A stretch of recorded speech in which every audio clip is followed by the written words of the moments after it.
the new Porsche Cayman S. It's the stepping stone between a Boxster and a 911. It costs £44,000 and has a 3.4-litre straight six buried in the middle. It'll do 171 miles an hour and get to 60 in 5.4 seconds. But today, we're not interested in those figures.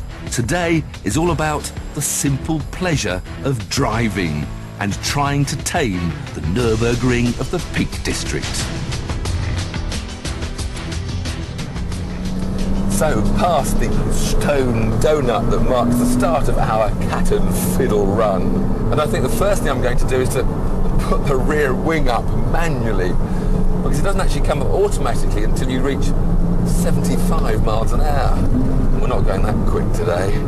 First major corner, cresting away, but the steering feel just guides you into the apex almost without having to think about it. Light, delicate, full of feel, full of sensation that make driving at 45 miles an hour a joy.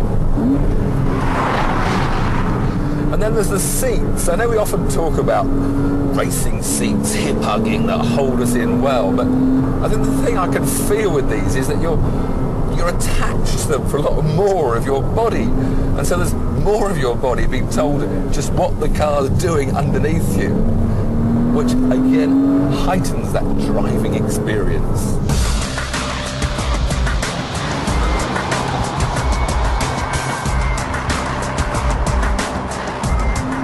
Now this Cayman is actually stiffer than the Boxster S, and it's got adaptive dampers which, if I press this little button, lower the car by 10 millimeters and make it stiffer still.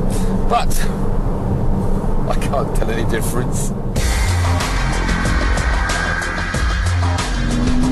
Now I do have one more button to play with, and that's the Sport button, which is supposed to sharpen up the throttle application. Well, it might be doing something, but to be honest, one of these things are so minimal that you only really notice them when you're looking at a stopwatch at a racetrack.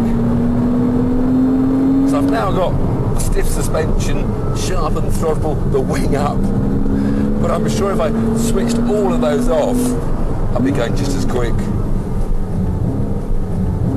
Oh, a little twitch of oversteer. Now, interestingly there, the traction control here, the PSM, actually allows a certain amount of slip, so it's not always interrupting you before you get anywhere near the limit. But then once the car slightly steps out of line, in it cuts to save your day. It's so greasy. Most cars here will be wallowing into corners with understeer and snapping sideways and getting their drivers into trouble. But here it's such a well-balanced, poised driving machine that nothing untoward seems to be happening. More corners. Oh, you know, someone nearly pulled out right. Unbelievable.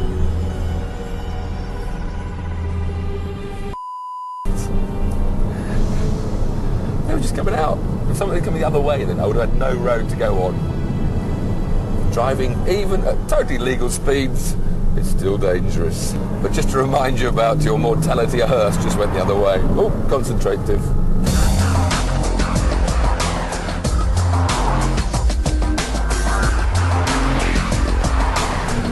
Just flowing through the bends. Don't brake too late and harsh. Brake a bit early, gently, then progressively harder. Turning gently and progressively. And the same with the power.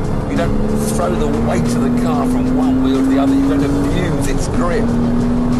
Treat a car gently, it will reward you.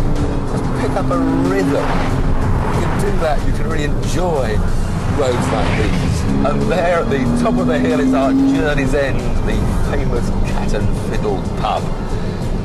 What a drive. Oh, speed bumps. Back to reality.